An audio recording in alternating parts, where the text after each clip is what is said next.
Welcome to the Bishops Panel. Long-standing tradition to hold a Bishops Panel as a part of Unity that provides participants with the opportunity to ask questions of our Canadian bishops. I'd first like to thank all of our participants who submitted such thoughtful and amazing questions. I was blown away by the caliber of questions and what is really on our minds and our hearts at this time. As you know, Larissa is going to be my co-host for this. You all know Larissa already, so no need to introduce her again. This will be about an hour and a half, and we do ask our bishops to please keep it brief. Thank you, Larissa. Concise. Remember, we do have the mute button, and we are not afraid to use it. So make sure you are brief and concise so that each bishop gets the opportunity to share. So I'd like to welcome our bishops and introduce them if you haven't heard of them already. So we have our Metropolitan Lawrence Hutelak from our Archieparchy of Winnipeg. Hello. We have Bishop Brian Veda, Bishop of the Eparchy of Saskatoon and Apostolic Administrator of the Eparchy of Toronto and Eastern Canada. Hi, Bishop Brian. And we have Bishop David Machuk, Bishop of the Eparchy of Edmonton and Apostolic Administrator of the Eparchy of Westminster. Okay, Larissa's going to start us off on our first question. Here we go. So bishops, what steps are you taking towards reconciling with First Nations over the deaths of Indigenous children in residential schools? Okay, well, I will start off on this. Incidentally, Bishop David, you were gone already before we broke for lunch, but Bishop Brian and I agreed that in order to keep the whole thing going briefly, we will take turns who wants to respond to the given question. The other two bishops then will just add on, if there's anything to add on to the question, they will do it. Otherwise, we'll move on to the next question. Okay. And we're giving you all the difficult ones to answer to. Thank you very much. Remember, I do have the power of excommunication. So the first one is certainly dealing with the issue, the topic that is very current now in Canada and especially in Western Canada. So what steps are the bishops taking? As Ukrainian Catholic bishops in Canada, we work very closely with the Roman Catholic bishops, both at a provincial level and then as across Canada. And through the Canadian Conference of Catholic Bishops, there have been a number of areas where up to this point, the bishops were working with the Indigenous people. One was in working, trying to work with them to understand their spirituality and to get an understanding of the whole culture and society of the Indigenous peoples. Well, one of the things we've come to recognize is that, and you know that very well, we use the plural to talk about Indigenous peoples or the First Nations in the plural. There are many, I forget the exact number, there are many First Nations in Canada, and each of them is fairly autonomous within themselves. And so even in regards to spirituality and that, they're not always at the same place with that. They have their own history, their own development of these issues. In addition, you have to remember that there's three levels going on here. One is what we would refer to as the First Nations, who are basically those in the lower part of Canada. There are the Métis, a lot of which are here in Manitoba, and these are the ones of Native and French origin, and they see themselves as a distinct people, distinct nation. And then there's the Inuit of the North. And for example, in Manitoba, we have a bishop, Bishop Tony Krotki, who's actually from Poland. He lives in Churchill, Manitoba, and his territory is all of that area of the North, and he deals with the Inuit people. they've pointed out to us that each of these three groups are also quite independent of one another. And so, for example, if the First Nations in the southern part of Canada will talk about using sweetgrass and these things, that's not the same practice necessarily of those on the West Coast, and certainly those of the Inuit people. So for us, it's trying to get an understanding of the makeup of all of the Indigenous peoples of Canada to understand where they are and who they are. And this was something, of course, previously in the history of Canada, this was not done at all. In fact, if anything, it was trying to, as they point out, trying to erase their cultural heritage from them. In regards to the residential schools, well, we know that that was an undertaking of the Canadian government, and then the churches that worked with them, largely the Roman Catholic Church, as well as others such as the Anglican and United and Methodist churches. As a Ukrainian Catholic Church, I think it would be clear to everyone to know we were not involved in residential schools. And in fact, that is one of the issues where we see a certain similarity in our own history within Canada. So, for example, the denial of the use of language rights.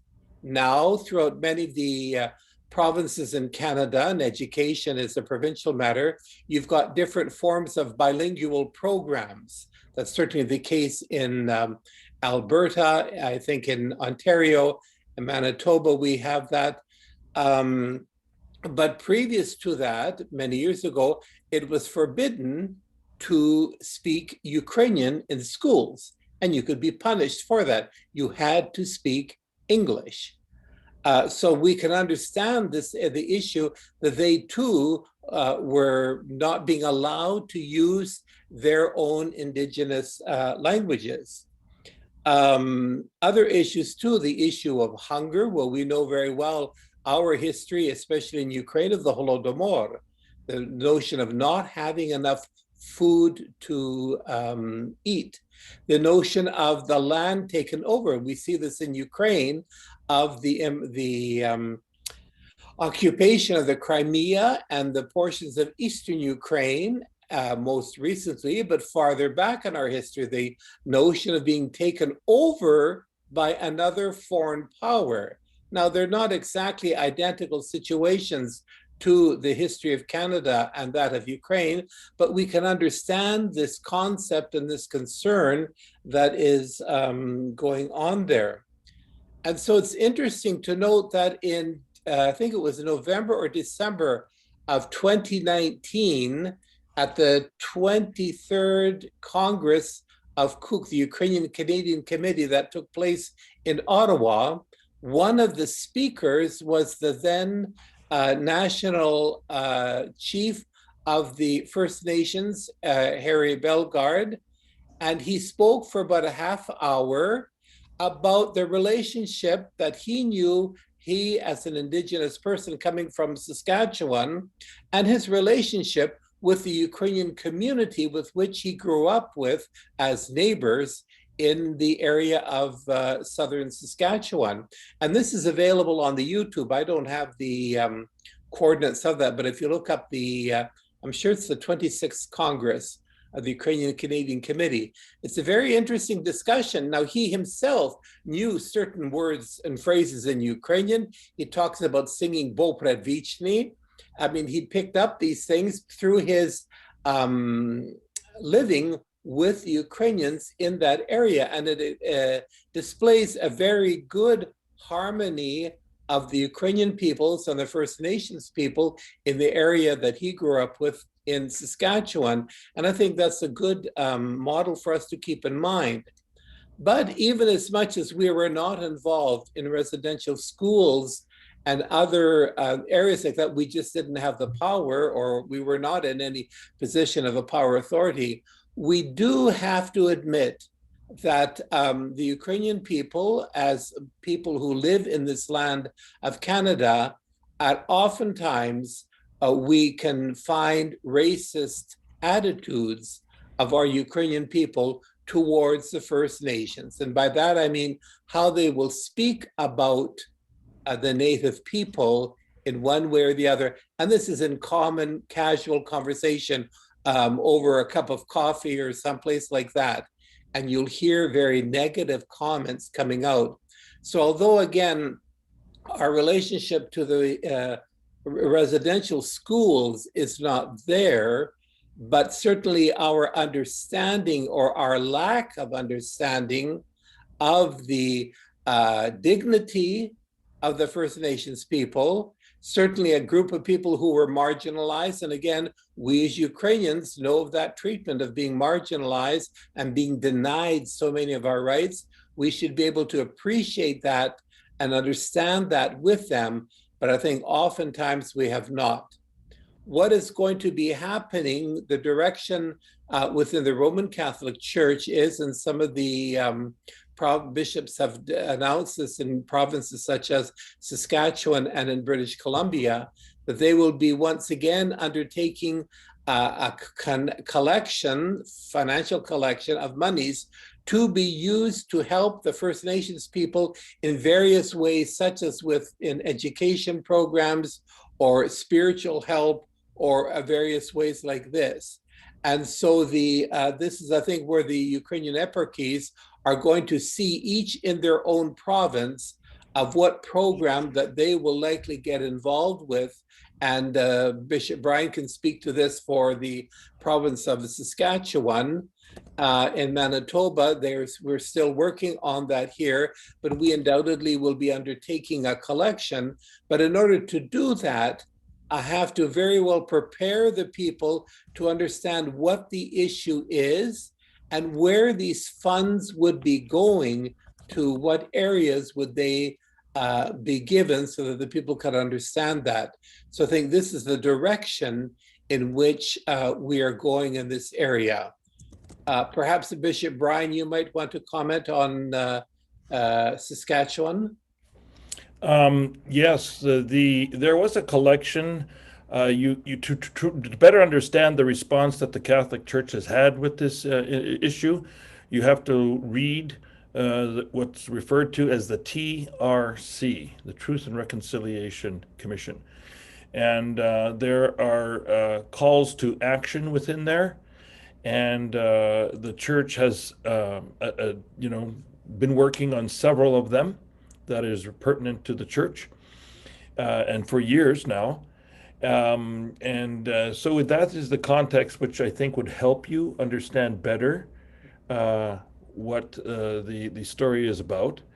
The Saskatchewan bishops felt that we could do better than the initial attempts at helping raise funds that would be used towards reconciliation. As I heard said once, forgiveness just takes one person. That's you. It takes one person to forgive. To reconcile, it takes two or more. And so the reconciliation has its own costs involved, etc. And this is what we want to try and support. So the way I've told it to people, you may give money to Chalice, World Vision, other agencies where people can contribute to the efforts to help those who are in need, be it reconciliation or from other disasters, be they political or natural. And you can help with that. And so this is one way that the bishops of Saskatchewan want to focus people's perhaps efforts or prayers in trying to help with reconciliation. On a local level, we have an Indigenous parish in Saskatoon that has paired itself with my cathedral parish in Saskatoon, St. George's. And what we've done is not just gone to reconciliation or hearing stories about the pain, but storytelling in general about our backgrounds, our languages, our customs, and we call these evenings bannock and borscht. So they bring the bread, we bring the borscht, we sit down, we have a little meal, and we tell stories from both sides. So it's just a small effort on a local story that we are doing in Saskatchewan. Thank you. And Bishop David, of course, the Edmonton Eparchy is not to be left out. And you have had several experiences there with common projects. Maybe you'd like to describe them to us. I'll try to be brief because I know we've got a few more questions. I would just encourage everyone to, in your own name and your family and your friends, is try to find a way to learn more about the relationship and the stories of the Indigenous peoples. That see if we can restore that sacred bond that we had when we first came to Canada. We wouldn't have survived those first winters. We didn't know what medicines to use. We've hosted a prayer breakfast where our Indigenous brothers and sisters, especially from one of the young schools, came and attended. Check out Shumka's Ancestors and Elders. That tells a great story in theater production. Is this about the relationship, how each helped each other's. We've paired schools, our Ukrainian bilingual program, with elementary students, junior high and high school, where they came together and told each other the story of residential schools and the Holodomor. So attend a powwow, whatever you can, but get involved for first person, because this we have to restore this sacred bond between our peoples. Thank you. Just maybe to conclude this, the Roman Catholics also often have parishes on the land, the native lands on Indian reserves. And so their connection is very direct. We, as Ukrainian Catholics, do not have that. However, we know, as one of the pastors recently told me, that the First Nations people at times, perhaps through mixed marriages, will come to his church, and they come a few times, a few Sundays, and then they disappear. And the question is, what type of a reception did they receive in our parishes when they came? And this has been a topic for this unity, is the question of non-ethnic Ukrainians being part of our church community. And this applies very well here with the First Nations mixing in within our parish life. Thank you. Thank you so much, Metropolitan Lawrence, Bishop Brian and Bishop David, for giving us very detailed answers and informing us, because I think we all know a lot of Catholics are leaving the church because they feel as though the church is doing nothing to reconcile, but you've all provided us with wonderful information that we can take and share with others to say that the Catholic Church is helping with reconciliation. So thank you for that. Wonderful. Okay, our next question is, what role do you see for women, specifically young women, in the church? Well, I recently wrote a pastoral letter that focused on that, about missionary discipleship, and how beautifully the women in the time of Jesus were the first ones to bring the message of resurrection to the community. So I certainly have not presumed to say this is what the role of women is, as much as I have reached out and spoken with many women, particularly wives of priests, but others, to get their take on what do they see their role in the church, in the future of our church being. And their perspective and their wisdom is something that certainly I am trying to even standardize or organize in a way that, as I might have as a bishop, my consultors, my clergy in different ways to call upon and to advise me. I'm looking towards developing in some structure women and giving them a voice so that they can advise me, as well as bring to my attention issues that need to be addressed in our church. And so initially, I think what I'm trying to say is we're taking steps to address this very question. I think in doing that, we will rediscover the history of how much women have done in the past, their insights, their focus. When you look at education and medical ministry and care of Jesus in the past, it's largely been women's religious orders who have done a great deal of advancing education and health ministry. And I think that is something that should obviously continue. So these are some of the things that we're looking at both in Saskatoon and the Toronto Eparchies to address, to get their opinions, to get their insights, and let them suggest how they can best use their talents and gifts for the eparchy and for the church. Perhaps I could add something to that. Blessed am I among women. When I think about our pastoral center in Edmonton, is I'm surrounded by women. Our chancellor is a woman. Our chief catechist is a woman. Safe Environments is a woman. Youth ministry, Millie, has left us, but a woman. You know, men can do good things too, but I think is this wherever we can foster leadership, especially among young women, and give them those opportunities within the church, we should. And the second thing is this: who in the domestic church, our home church. It was my mom that taught me to pray the Lord's Prayer, the Otče náš, Bogorodice Divo.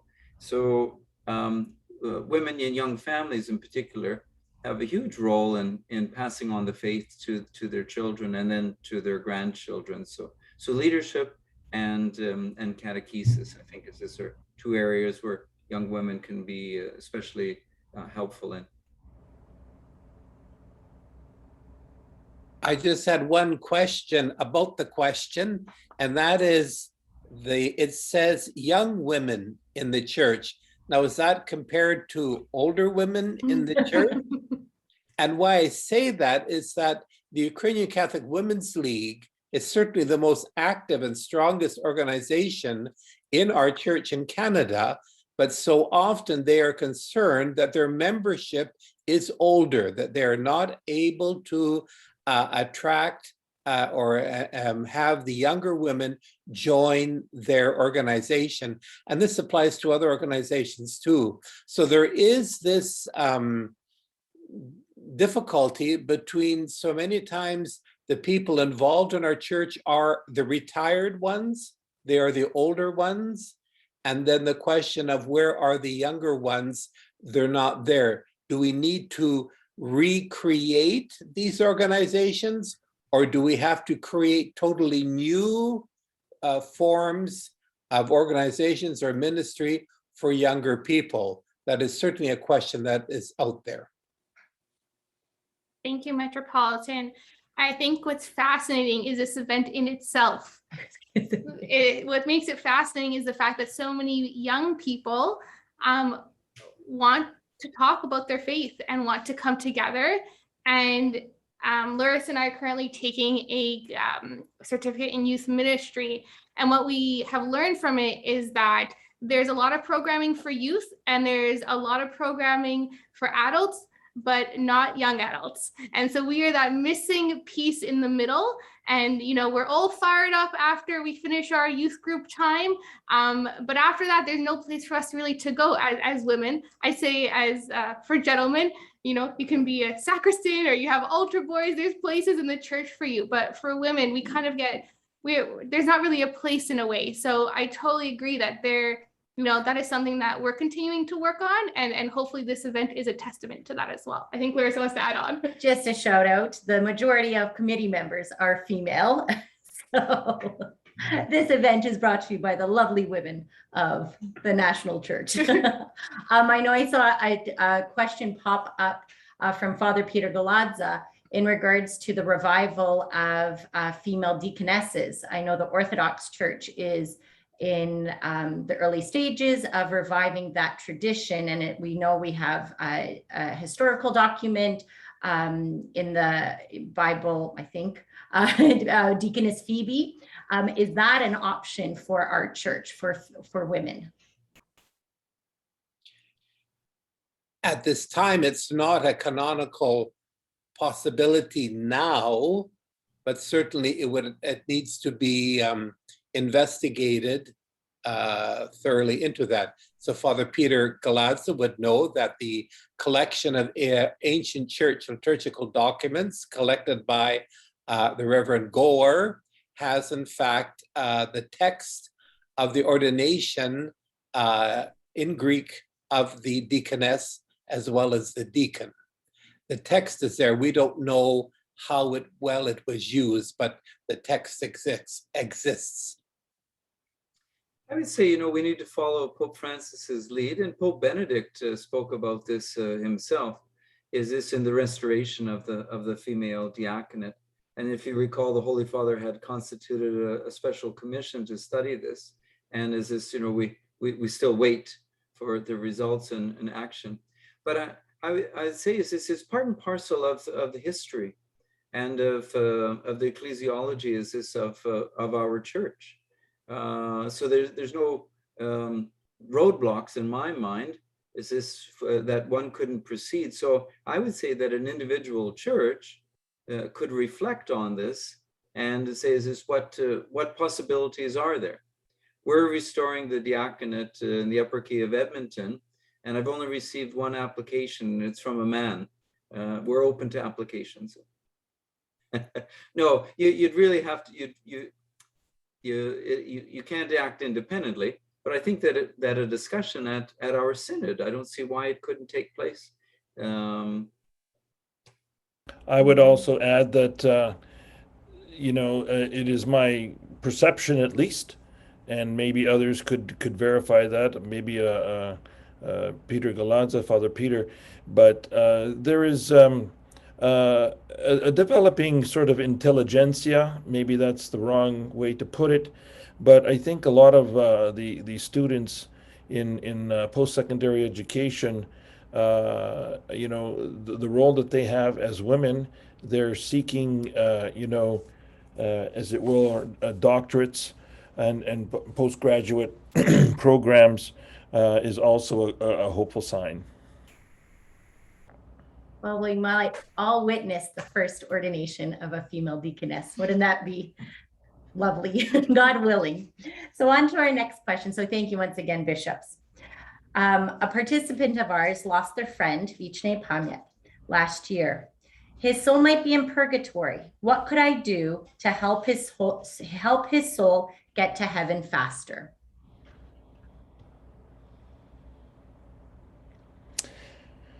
Well, I don't mean it as a platitude, but I'll just say it straight up. Be as holy as you can be. Surrendering, obviously, to the Holy Spirit in your life and doing God's will. I think the prayers of a holy person, their intercession are very helpful and efficacious. When we get to that realm of the next life after life on earth, we have to be cautious about judging it or understanding it in the same categories that we understand life on earth now, and that is by facts and figures and in a very empirical way. Certainly for the question itself says he may be in purgatory. We don't know these things with certainty.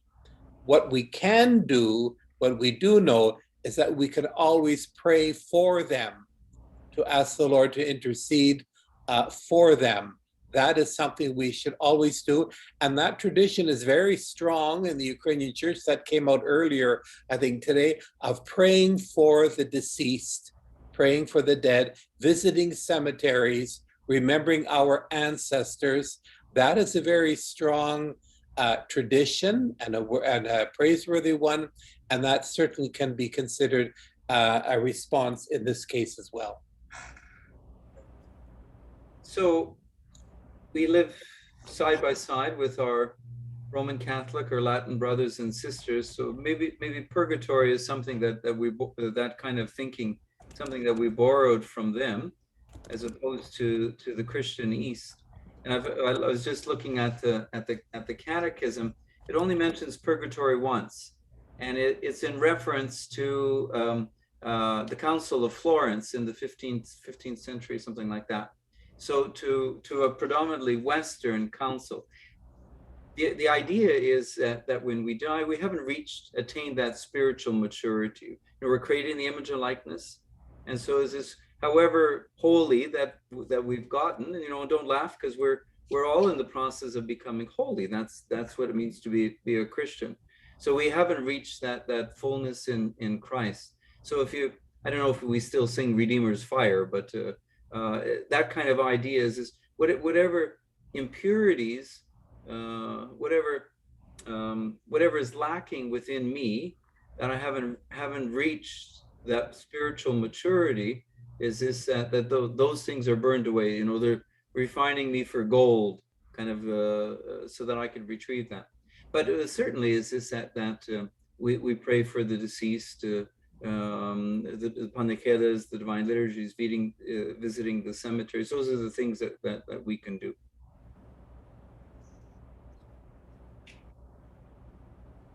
Thank you for your responses. It's an interesting, personally growing up, I've heard mostly about the Roman Catholic perspective on purgatory. So it's interesting to hear from our tradition that it is a little bit different, and it's something that we should look to learn more about. Absolutely. Our next question is, how can the church continue to welcome non-ethnic Ukrainians into the church? This is certainly something that we're probably more able to do in, let's say, North America, where the use of English language, even our conference here, is so common, and our liturgical life, certainly in Western Canada, is occurring heavily in English. And that takes down one of the barriers where in the past, non-ethnic Ukrainians would say, well, we're not going to come to your church because we can't understand anything. So now with the large use of English, that makes it possible for them to participate more fully in our church life. At the same time, that relationship of our church and our ethnic background continues to be one that we must discern and work our way through. The Ukrainian ethnic background or character does define our church to a certain extent. It is the means by which the culture is used to spread the gospel message. So I don't know to envision our church as being a totally non-ethnic church. I think that's happened at times in the United States in some groups. I don't know how far we would get on that. So I think the ethnic background is tied quite closely to our church, but it is not a barrier so much as it was in the past, because non-Ukrainian people love Ukrainian pierogies and cabbage rolls, holubchi. They like Ukrainian dance and the Ukrainian music. By chance, yesterday I was watching a rerun of what's that comedy series on CTV that takes place in Saskatchewan? Corner Gas. Corner Gas. And the one was talking about knowing Ukrainians. And the old man there was working with pisanka. And his wife comes in and says, what are you doing? And he says, well, I'm making pisanka. And this whole thing about Ukrainian, she says, I've known Ukrainians, and whatever his name is, you are not a Ukrainian, you know. I mean, I was so surprised to see this theme throughout that whole program of Corner Gas. Mind you, in the Saskatchewan context, that was very common. But I say the culture is not the barrier that it once was, and it can be a means for us to be open and inviting for non-Ukrainians to be part. of our spiritual and liturgical heritage. To add to Metropolitan Lawrence, the gospel is open to everyone. You don't have to, you don't need a particular DNA or something, a swab to get you in. But to practice the ministry of hospitality. Now, how often do we get a visitor, and at the end of the church, is this in the parking lot? Like, who was that? Who was that? That young person came to. Well, go and say hello to them, welcome them. Say it was nice to have you. Where are you from? Kind of thing. You're more than welcome. So we need to practice the ministry of welcoming. Do a better job at that.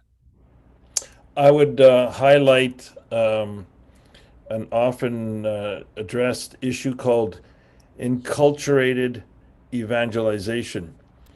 I think we can celebrate a very special connection that is how our cultural heritage has been a wonderful support for our faith that we profess. And this is how I think we've embedded our faith in our lives through the celebration of our cultural ways. And it's a great solid support for our faith. And this is a way to show other peoples that their cultural backgrounds have a very important role to play. Their lifestyles, they are intended, I think they are gifts from God, meant to be at the service of their faith. Jesus chose a time, a political situation, a nation, and everything to be born into. And I don't think we should underestimate the power of our nature, of our cultural backgrounds, and the support of faith that has to play. And that's enculturated evangelization. If we can celebrate that connection, I think we can give hope to other people in that same way. Thank you so much for your responses, and also having friends who are non-Ukrainians be part of our church. I think they do play an important role because they highlight things that as cradle Ukrainian Catholics we often miss, weren't aware of, take for granted. So, I think they really do show us the beauty and richness of our Byzantine rites. So thank you to all you non-Ukrainians who are part of our church. I just wanted to add on to what Larissa was just saying, that I find that the non-ethnic Ukrainians are the ones who bring spirituality back to the church. Too often we get very caught up, as Metropolitan said, in making pierogies and being a part of, the social groups of our church and being Ukrainian, that we forget the other part, the spirituality. So those who are non-ethnic Ukrainians really bring that back into the church. And I find they're so rich in their spirituality, and that's something that they share back with us. That's just lovely in itself. So moving on with our next question. Where do you see the Ukrainian Catholic Church in 10 and 25 years? I certainly see that the Ukrainian Catholic Church will continue to be here in Canada, but it's going to be quite a different church, I think. One of the reasons for this is what we're going through right now, this COVID pandemic. Nobody foresaw this coming realistically, and it's having such an effect on our church and parish life that we're going to, and we don't know, the end is not in sight yet. Now they're talking about a fourth wave of the pandemic coming. So what is this going to be doing to our churches, especially those that were small communities, as many of them were in rural Western Canada? You just talked about culture. Well, one of the attractions or the activities of church life were the pierogi making group, right? And just yesterday, I spoke to one of our, a man from one of our parishes, and he said, "Oh, I was in the church kitchen today because we were boiling cabbage leaves." I said, "You mean you're back to making the holubchi?" And he said, No. We just boiled the leaves and we will freeze them until we can get together. The government will allow us to get back to make them, because then they will sell them, and that's the fundraising process for the church." Well, we know that one of the results of the pandemic is curtailing opportunities to have meals and coffee sessions and that which were very fundamental for so many of our parishes. So what will we do now in our church parish life to gather people together? That they will come to pray, that we can keep that going, but these other activities go hand in hand so much with our church life. We know that we are also being blessed at the same time by the new influx of people coming from Ukraine. Ukraine has opened up 30 years now since communism has gone from Ukraine, and this provides new life for our church in Canada. And in a certain sense, we are providing life back to Ukraine for our church there. So that works hand in hand as well, that our membership in the global Ukrainian Catholic Church, not just as bishops, but as clergy, as faithful, as laity, this too gives us life and will provide ways for the life of our church to continue. How it will be, I don't know. And I'll just need to have faith in the Lord and trust in the Lord that he will lead us continuing, I call it a pilgrim journey that we are on. And what's around the next bend, we don't know. But I do have the confidence that there is a truth and there is the Lord Jesus in our church, and it will continue to go on. I would say, to paraphrase perhaps a very famous person, Mahatma Gandhi, Is he Ukrainian? be the change in the world that you want to see. Which means God is tapping you on your shoulder, whether you've recognized it or not. And right now, as we speak, even with this event, you are being formed to be the next leader locally where you go to church. I want you to take a look at that. This is part of your formation today that God wants you to go through so that you can be a better leader for your church in the next 10 to 25 years. Because I might not even be around, but you will be. And take this message today, the things that resonate in your heart, and then you can answer this question better than I.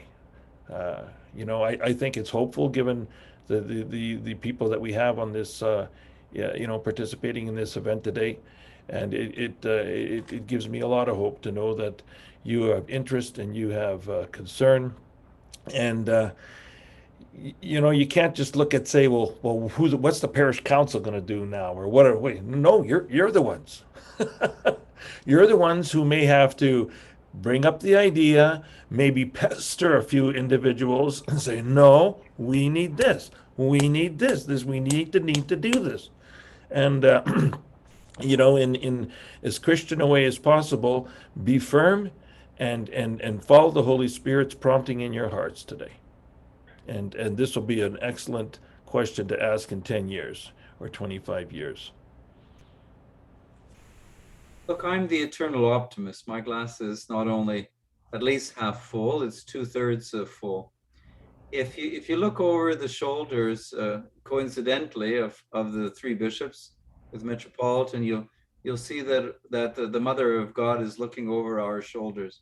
So I have great hope in my mother, who was the one that really passed on the faith in our family. I mean, Dad had his role then too, but it was Mom that taught us catechism and prayers. So why would we not believe in a future that is filled with hope and promise for our church? Because Our Lady, the Mother of God, will see to it. But as she wants us in our families, she's asking us, I believe, in our families to continue to pass on the faith. So young people, men and women, is take on that challenge.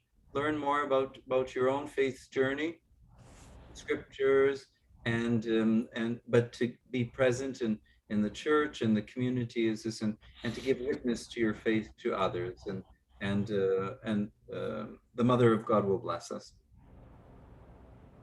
And on that point, we had a question in the chat. Tyler was asking, how can we be better at succession planning then for the future?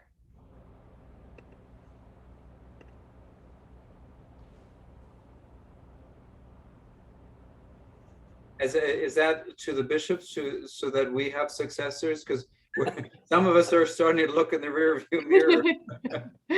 Tyler, if you wanted to chime in, if you'd like to explain your question a bit more, feel free.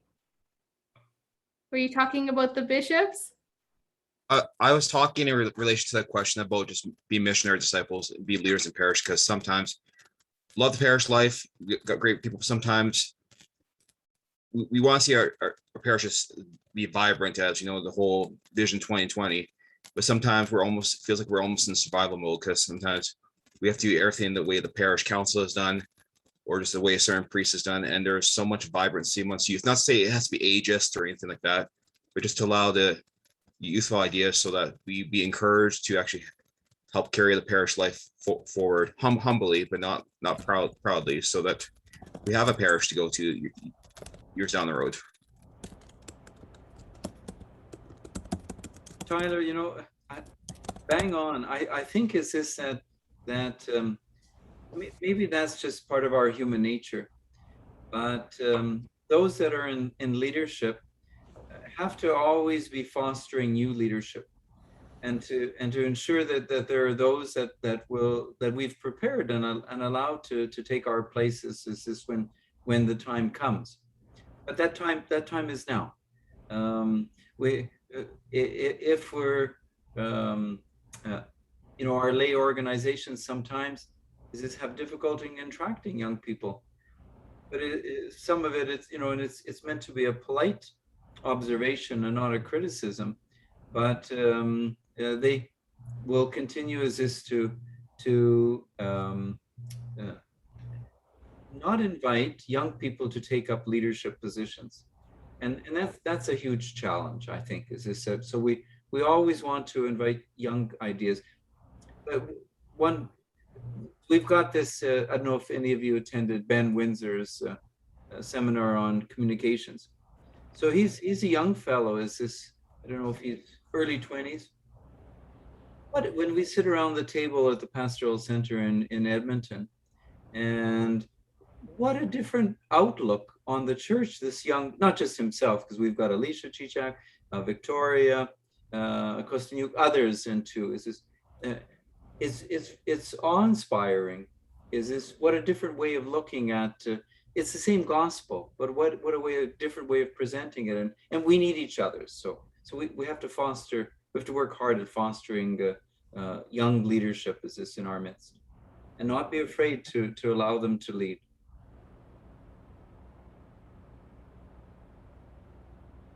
Bishop Brian or Metropolitan, did you want to add anything to Tyler's question?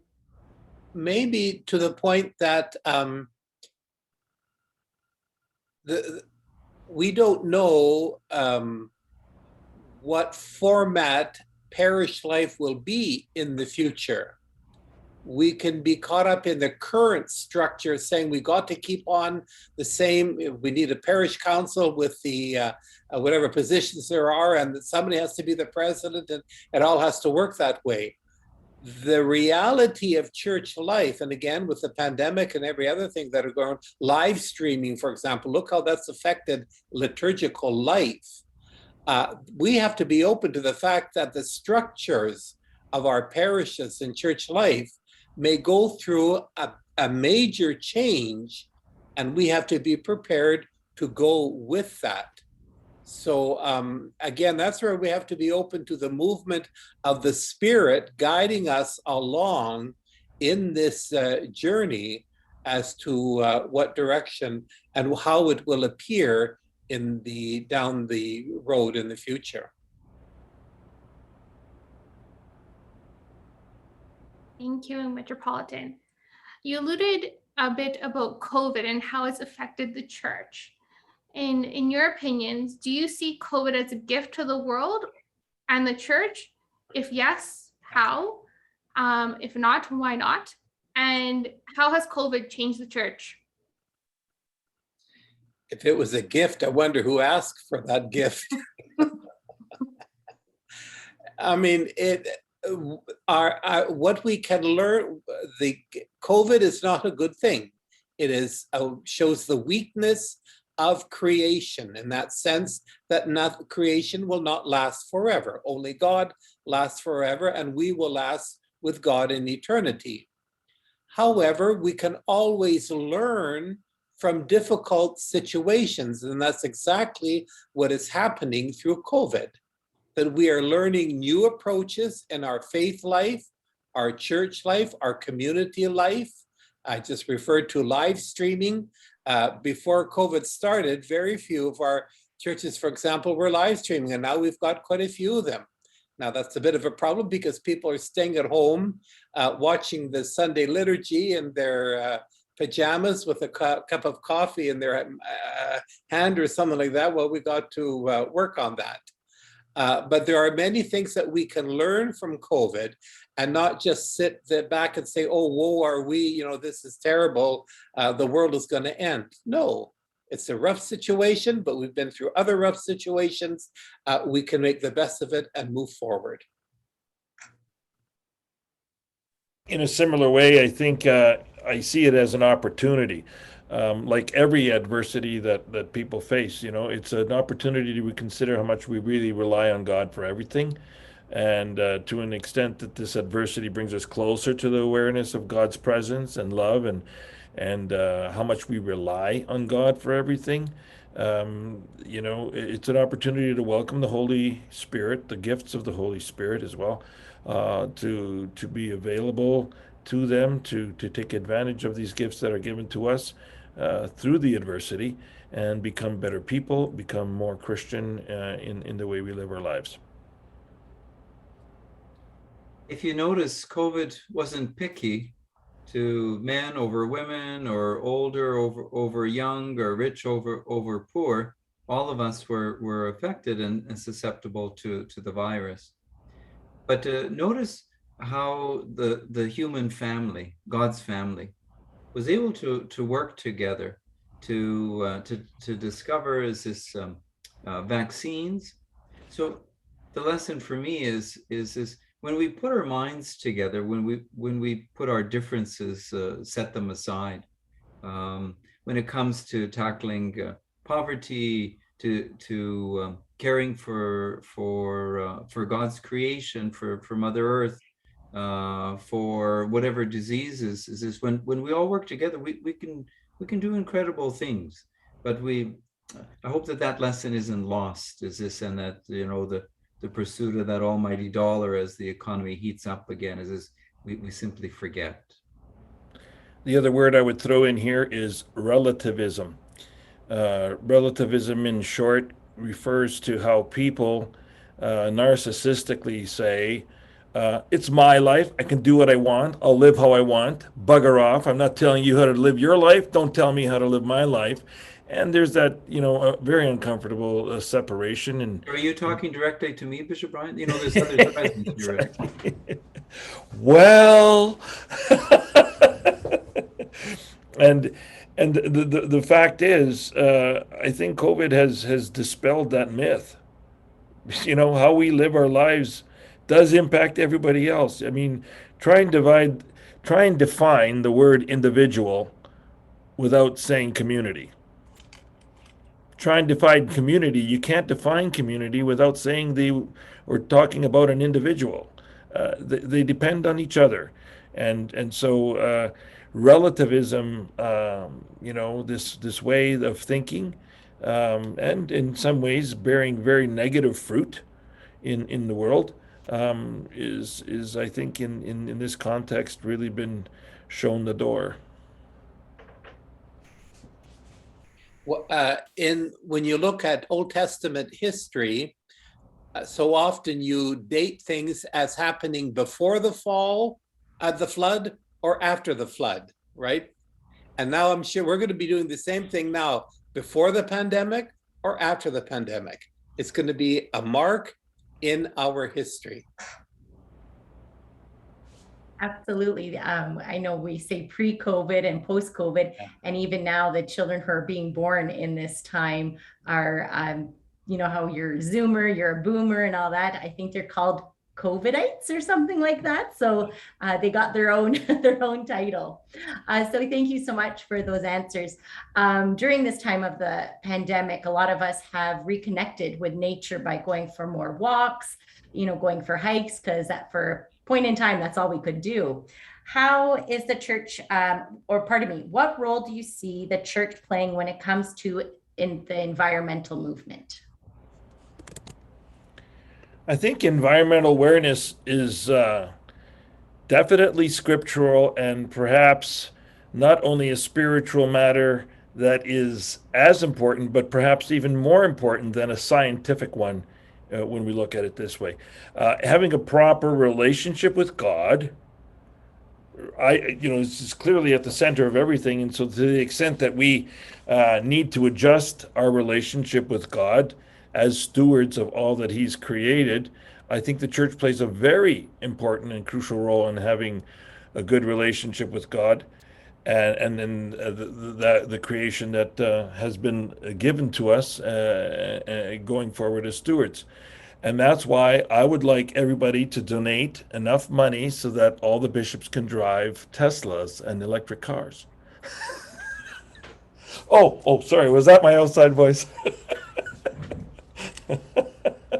However, explain to me how the battery of the electric cars are environmentally friendly. They're way more friendly than the fuel, because the fuel is burnt off, and that is not a renewable resource where electricity is. I think horses are the most friendly. Boys, so creation is a gift given to us, to God, not for our use or abuse, but simply so that we can grow in our holiness. And different people will attribute this to different people, to Gandhi, to Mother Elizabeth, but live simply so that others can simply live. Part of our problem with the environment is that we're consumers, and we reap everything out and then we throw it away. The soil, plastics, whatever it might be, but if we can try to live do I need 50 pairs of jeans in my closet? Probably not. If we can live more simply so that others can simply live. Both Pope Francis and the Ecumenical Patriarch are both very strong on environmental issues. So I think they show leadership for the rest of the church in that. Our eparchy in Saskatoon has an officer for human and environmental development, Lesia Sabada, Sabada Nahachuski. And we are doing a several-part series, video on Laudato Si. My research, likewise on the serious part of all this, if you compare the total cost of an ICE vehicle, internal combustion engine, what is the total cost, fuel, repairs, everything, with all its moving parts, what is the cost of your vehicle over 10 years? And if you compare that with electric vehicles today, you will see, I gave that to the Financial Council in Toronto here. We stand, even with an expensive car like a Tesla, we stand to save $2,000 to $4,000 per year over the next 4 years driving an electric vehicle. You got to do the accumulative cost, because if you do the research, you'll find that a lot of electric vehicles do not need 1/4 of the repair that the current vehicles have. So you price out your vehicles that way. What is a 10-year cost? Fuel, repairs, taxes, insurance, everything. And I welcome a conversation with you.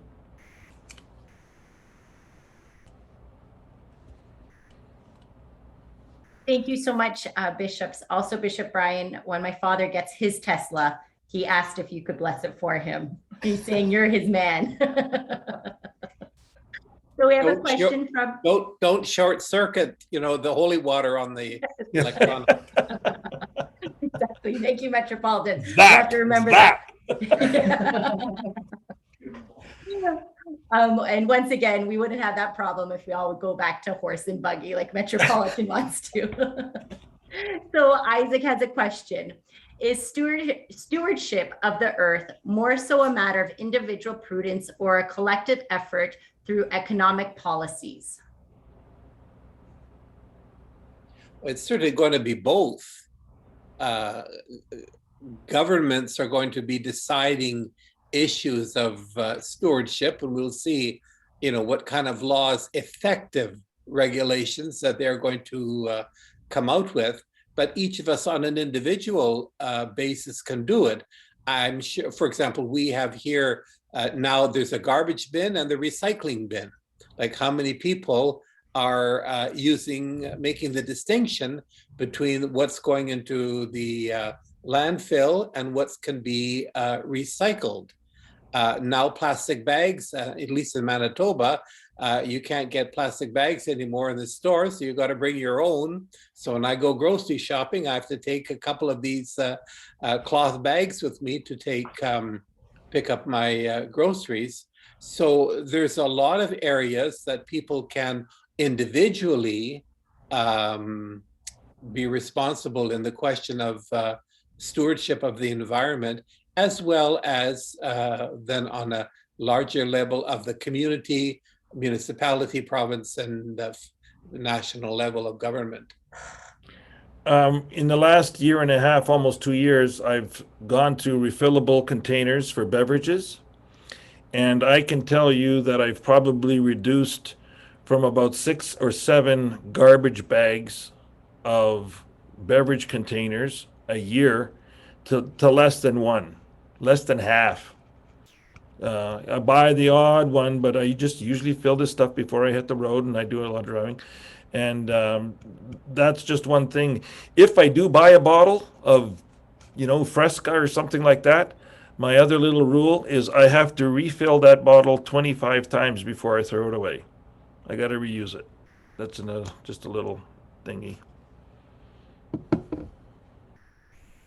And on that note, speaking from a parish organizational aspect, like I'm part of the Ukrainian Catholic Women's League, and at the national level, they made it one of their mandates that all UCWLC meetings don't use disposable cutlery, plates, where they can. They're supposed to be using china dishes, rewashable dishes and stuff to reduce waste that way. So that's another thing, checking your parishes, checking your church organizations to see how are they being wasteful, and that's something we can do at the individual level and the parish level. Great, thank you, Larissa. Our next question is, how are the fundamental aspects of the family life that the church is preaching? What are the fundamental aspects of family life that the church is preaching nowadays? Who is responsible for youth and family ministry in the Canadian Ukrainian Church?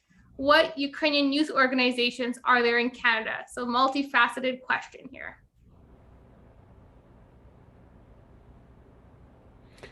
Well, I'm going to say kudos to Bishop David. A lot of the catechetical, work done in the last couple of decades was done by Bishop Peter Stashuk out of Melbourne, who actually is originally from Canada here in Manitoba. And David takes that on in his responsibilities now. So he's, as you mentioned earlier, we're looking at a youth and family kind of ministry focus in the church coming up to a channel near you. Domestic church, if I can pick up from Father Brian, Bishop Brian, is huge. And I think that we rediscovered that during COVID, during the pandemic, when we were home alone, and as his families would gather in their living room as this to pray, because perhaps they couldn't come to the church depending on the levels of restriction. So that's where the seeds of faith are sown. And we want to continue to emphasize and to support the domestic church, the first church, the home church, the family church. In Manitoba, and especially in Winnipeg, we work together with the Roman Catholic. The Winnipeg is unique in having 3 Catholic archbishops who live within Winnipeg. The Archbishop of St. Boniface, the French portion, the Archbishop of Winnipeg, the English, and myself. And so we have what we call the Tri-Diocesan projects. And one of them is for the life and family, pro-life type movement. And so every year now, for several years, we've been having a weekend conference focused on life and family issues. And in this way, we're able to work together better than what we could just do on ourselves. We're able to do with them because so much of this we share together with the Roman Catholics. Also within the Canadian Conference of Catholic Bishops, I noticed someplace the reference to COLF, the Catholic Organization for Life and Family. So that has gone through a change now, and there's a new structured organization within the Canadian Conference of Catholic Bishops to focus especially on, let's call it, family life issues. So these are areas where within Canada, we can work on that.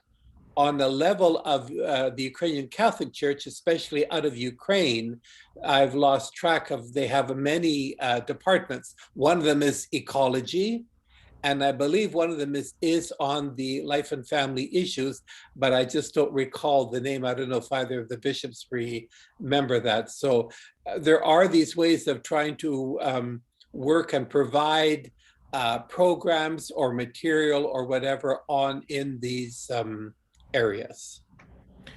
I think this would be a point in time to mention the history of abuse in families, and particularly the family of the church, and to the sad extent that religious leaders were involved in abusing children and others.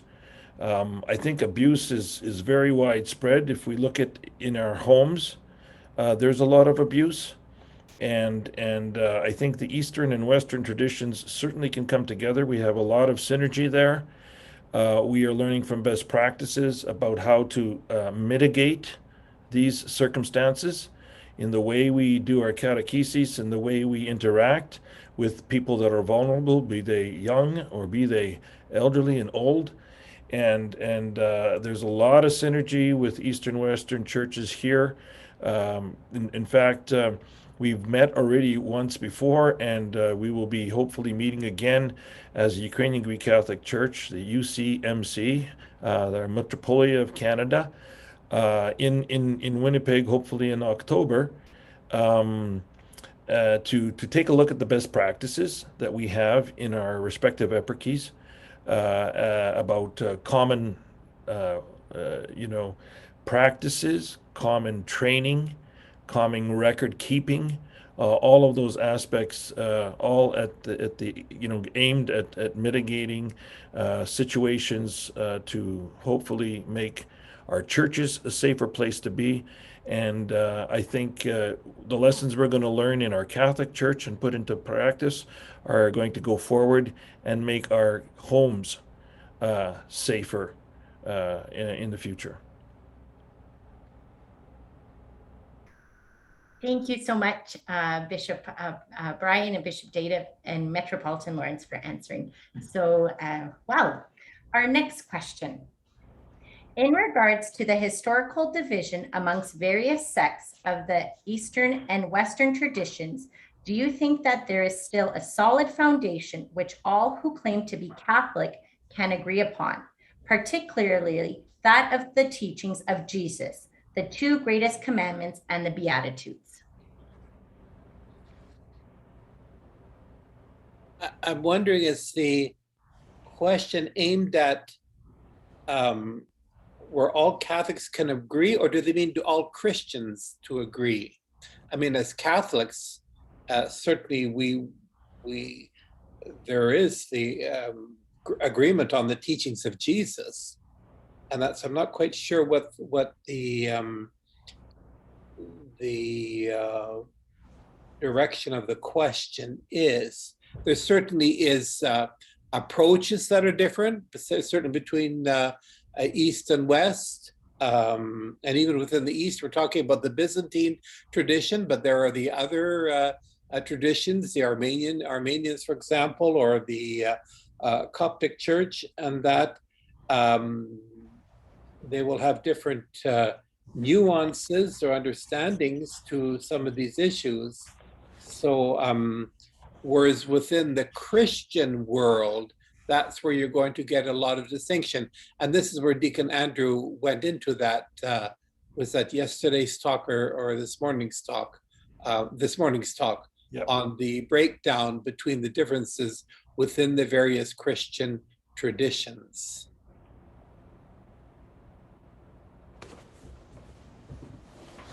Perhaps a more positive approach and attitude when it comes to unity as opposed to disunity is just to be aware of the things that already bind us, the common teachings. So sometimes we speak about traditions, Christian traditions with capital T and sometimes small t. So the small t things, we have to be humble enough to let those fall by the wayside. They're not as important, but as you know, the question poses, teachings of Jesus, the great commandments, the Beatitudes. These are things that are readily agreeable by many Christian groups. But we also have to be humble. If we take even just the Ukrainian Orthodox and the Ukrainian Catholic Church here in Canada, there's so much that unites us. The origins is this of Christianity on the heels of Kiev, and many families have intermarried, so is this they know each other's, but on the part of many is this it would be a lesson in humility for us to be able to further Christian unity, is even on that front.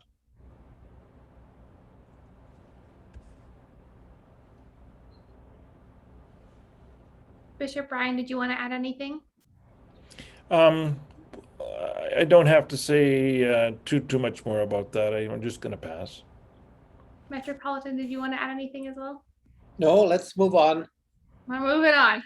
Guys are going pretty quick. We haven't had to mute anyone. I'm impressed.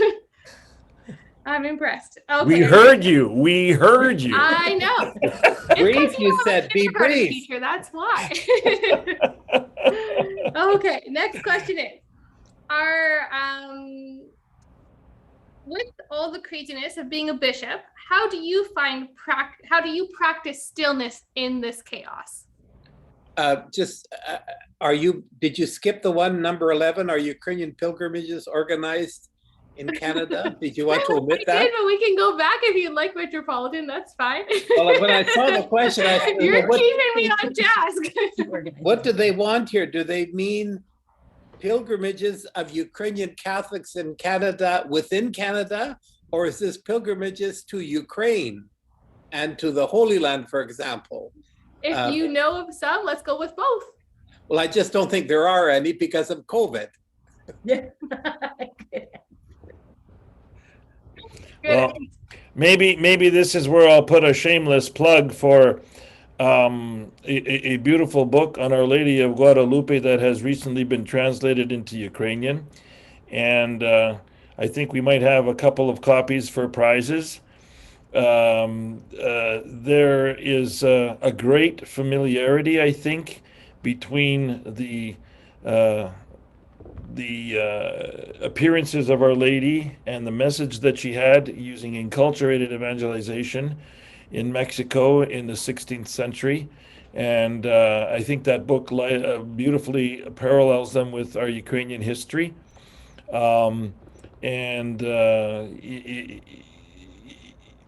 Father Monsignor, actually, Eduardo Chavez, who was the postulator of our San Juan Diego, as well as Carl Anderson, the Knights of Columbus previous, the emeritus, the previous Supreme Knight, both wrote that book. And there are many wonderful things to read, I think, about this appearance, the series of appearances by Our Lady, and the fact that her miracle continues every day, as the tilma that she appeared on, leaving her image, still exists in Mexico. And so I think pilgrimages will be on the uptake to Mexico for Ukrainians, believe it or not, going forward. I think if you look on the local level, Victoria Marcoa has probably had a half dozen or more pilgrimages for our youth in the Eparchy of Saskatoon in the last year. We do 25, kilometer walks. It's a great opportunity to gather, to talk along your way. I think it plays into the theme that Bishop David spoke of, accompanying each other. It's a great way to discuss and talk about issues in life when you're sitting there together in the ditch, eating a little lunch or walking along the road. And so pilgrimages, both locally or abroad, I think are still a going concern, certainly where we are in Eparchy of Saskatoon. I may have misunderstood the question. I thought that the pilgrimage to Holy Land was reference to Vegreville, but I think they were talking about something else. Well, we do know a great man was born in Vegreville, so I think we all need to make. Oh, another one. Yes, Alberta's Wadowice.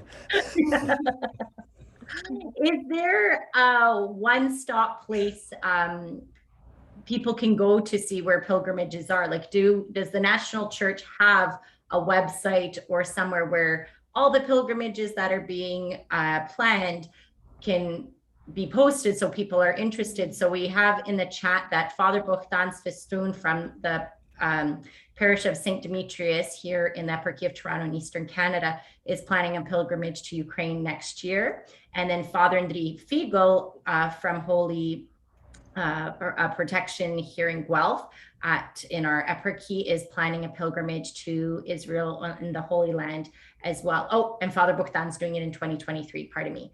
And then I know Bishop Brian, you organize pilgrimages down to Mexico. Is there a platform where all this information can be posted, or even like coming out to Vegreville to do a pilgrimage, would be awesome for us Ontarians, so is there an opportunity for that? Well, funny you should ask that, because a project has begun to develop a national coordinator for pilgrimages.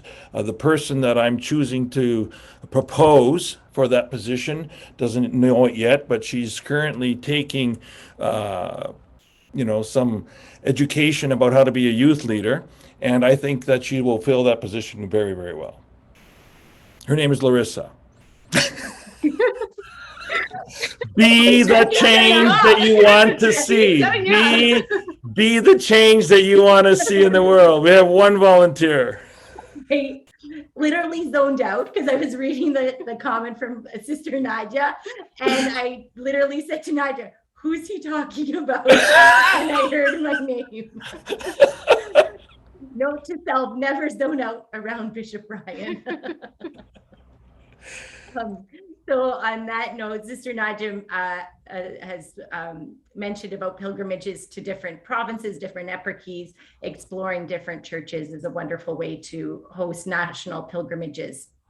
And she suggests maybe setting up virtual pilgrimages for our eparchy. And so that seems to be a real interest.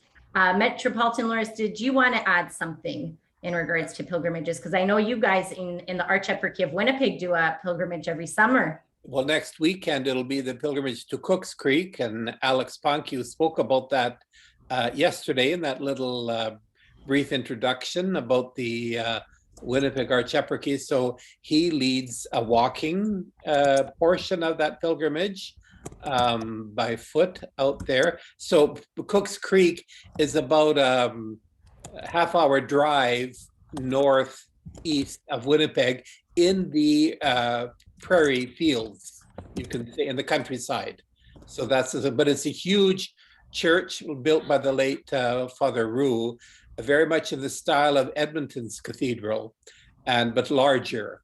And so this has been a pilgrimage center for Uspenia on the new calendar. So that's coming up next weekend.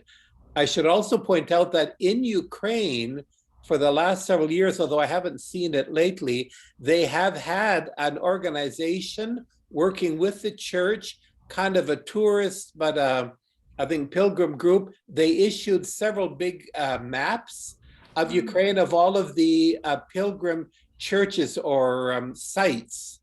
And they used to send us electronic information about it, although nothing has come recently. So it could be worth looking up in Ukraine for that. I don't know if either of the bishops remember the name of how it was labeled, but it was a type of a tourist pilgrim organizational group that they had going there. Thank you so much for sharing. And who knows, we'll all meet once again on a pilgrimage somewhere. Well, as long as we find a coordinator for national pilgrimages. Well, we have 56 participants on this Zoom call. Maybe it will speak to somebody. Who knows? Who knows? Seed has been planted. So you never know. If you are interested in organizing this, please email the Unity account and we will set this up. So now, bishops, we know you lead crazy lives. And being a bishop can be hectic at times. How do you practice stillness in your life? You turn the computer off. My last stay vacation, which was in February, couldn't go anywhere. That's what I did. I stayed at home and all I did was shut my phone off. That's all. It was wonderful. It was wonderful. And played your guitar. Yep. Just wonderful. I mentioned this earlier this morning in our breakout group when the same question came up, and I said, well, one of the ways I practice stillness is what I'm doing right now, being in my chancery office where I am on the weekends when the staff don't come in. So there's nobody here from the staff to bother me, and I can put the mute thing on my telephone and I can work in peace and quiet. So that's one way that I can do that. In reality, the times of stillness for me are when I get up early in the morning and I have a chapel in my residence and I can pray there. And then in the evening at the end of the day in my office room, which is on the second floor of my residence, and that looks out, I'm right on the banks of the Red River. And so it looks out facing east. There's the grassy area and then the trees and then the river, and then it's facing east. So that can be a place of quiet, of stillness and meditation too, a very good spot for meditating. So that's where I practice that. To me, stillness is very much, to summarize, doing your best to do God's will at wherever you and whenever that should be.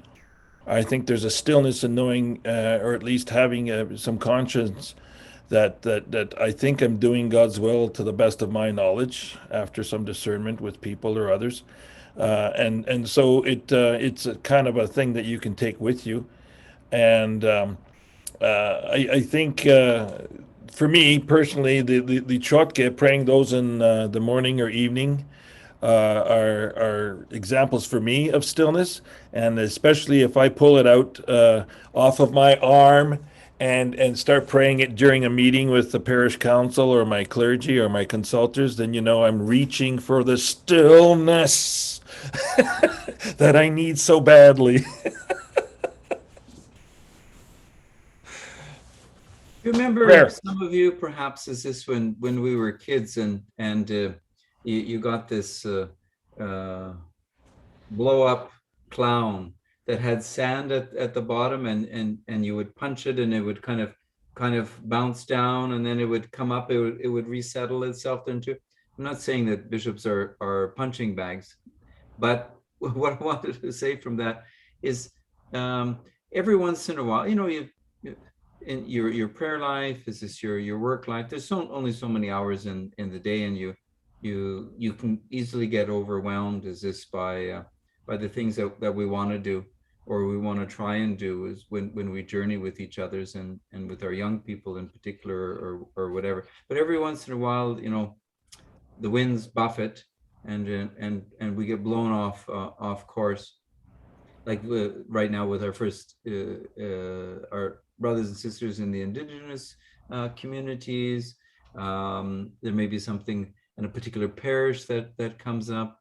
Right now, as I'm watching Vernon, the winds are blowing. There's this the flames towards our parish communities in that area.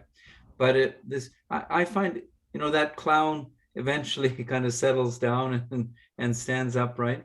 But for me, that sand or that grounding is this, in it, of course, prayer and liturgy, but family and friends have a way of grounding me. You know, my great nieces and nephews, and now my nephews, they're expecting twins. You know, first time. It's just awesome. Is kind of the other things, yeah, they're there, and I try not to neglect them. But it's just if I just need an extra ounce of or I guess we would say grams nowadays, is this a little bit of input of a sanity break? Is this family and friends? Is this, you know, a nice glass of wine, a meal, just a phone call, a little bit of a visit that helps to ground me. I can attest also to Bishop David's stillness when he's on the tee box teeing off. He's grounded. That's awesome to hear. Thank you so much for being so open and willing to share how all three of you find stillness in your chaotic lives. So this brings us to the end of our bishops panel. So thank you so much, Metropolitan Lawrence, Bishop Brian, and Bishop David, for being so open and willing to answer all of our questions. As you can see, young adults are very curious about the faith and the church. So thank you so much.